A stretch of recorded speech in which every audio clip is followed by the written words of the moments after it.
I'm sitting in these rooms alone with people who have run secret weapons programs, interrogated terrorists, protected closely guarded secrets as a profession, and all I can think about is getting them to tell me something they don't want me to know.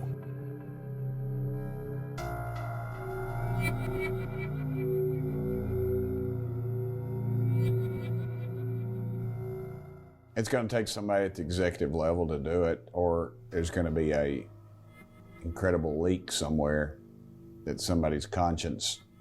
My name is David Charles Grush. I was an intelligence officer for 14 years. And they don't end up,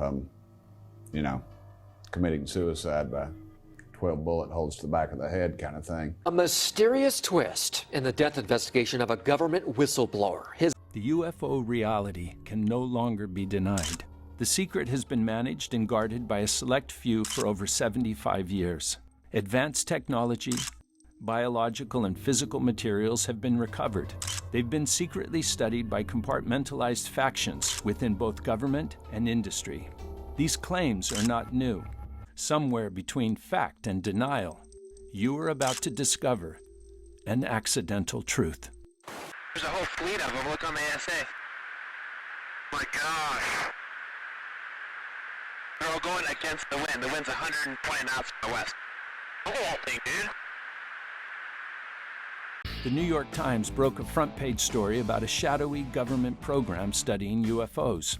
October 2017, Leslie Kane, who's a notable expert on UFOs, was invited to a very private conference in Washington with Lou Elizondo and some other people, Chris Mellon, to discuss UFOs. Lou Elizondo had just submitted his resignation in October 2017 as the head of this very secretive Pentagon UFO office. The program was established. It was initially called AATIP, Advanced Aerospace Weapons Sensor Application Program, and very quickly morphed into the more common vernacular AATIP, Advanced Aerospace Threat Identification Program. I was brought in initially to come in to run the counterintelligence and security piece for this effort in 2008.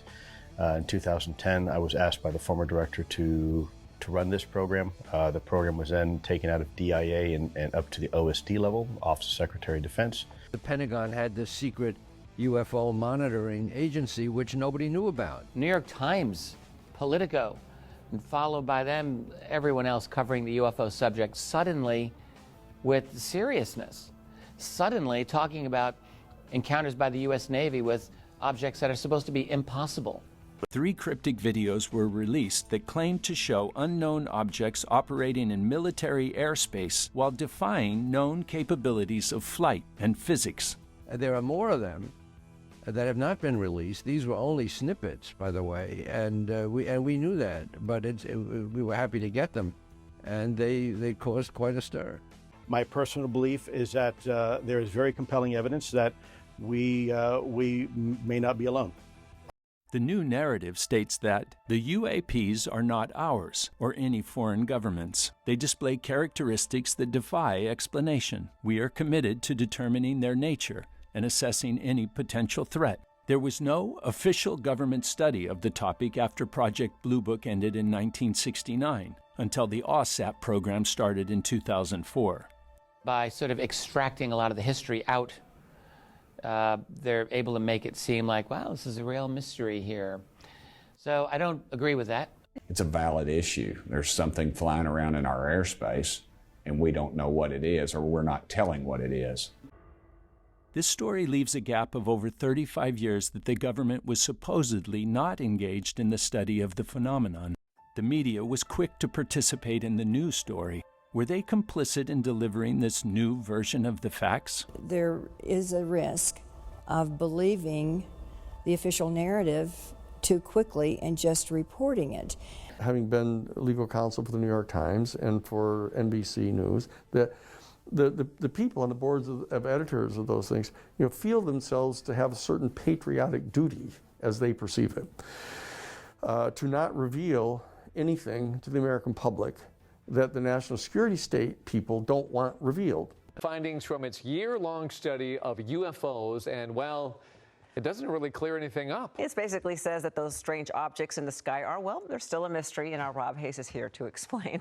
This new narrative has become the official story. It was even stated as fact by Andre Carson at the beginning of the first congressional UFO hearings in over 40 years.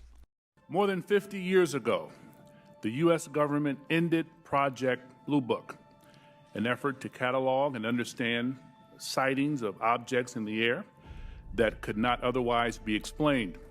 For more than 20 years, that project had treated unidentified anomalies in our airspace as a national security threat to be monitored and investigated. In 2017, we learned for the first time that the Department of Defense had quietly restarted a similar organization tracking what we now call unidentified aerial phenomena. The new narrative is really an eerie echo of 70-year-old events. We can say that the recent sightings are in no way connected with any secret development by any agency of the United States. Aircraft, we'll call them aircraft, are displaying characteristics that are not currently within the U.S. inventory nor in any foreign inventory that we are aware of. The Air Force interest in this problem has been due to our feeling of an obligation to identify and analyze to the best of our ability anything in the air that may have the possibility of threat or menace to the United States.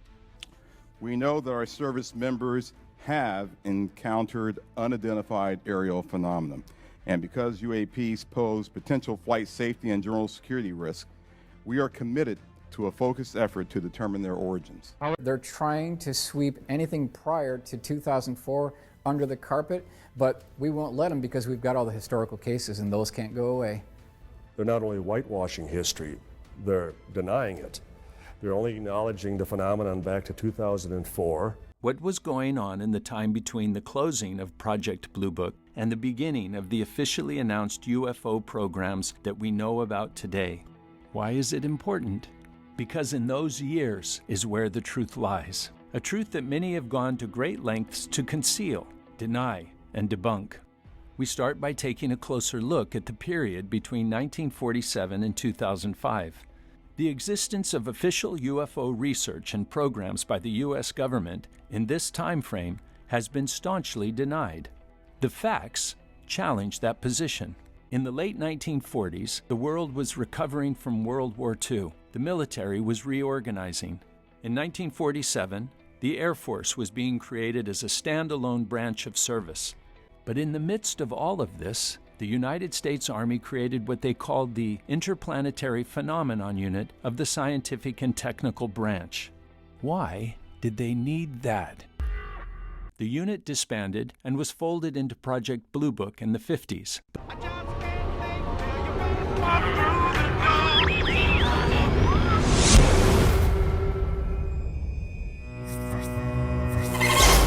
It went down just beyond those trees! Come on! This way! The whole forest smelled like death. Lord Almighty.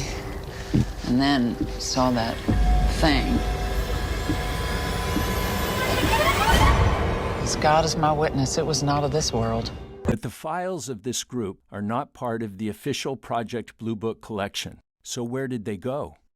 Late astronaut Dr. Edgar Mitchell was given secret information about events of the time. In this never-before-seen video, he shares what he was told. Individuals at the Pentagon had been attempting to get into the system and find out about it, thus confirming, and had confirmed that the Roswell incident was real. They saw some of the material from a crashed spacecraft. Some saw bodies from the beings that were killed in that crash. There were some that saw a live being. A live being had been taken away and was in the system somewhere. So those were real-life incidents that were reported to me.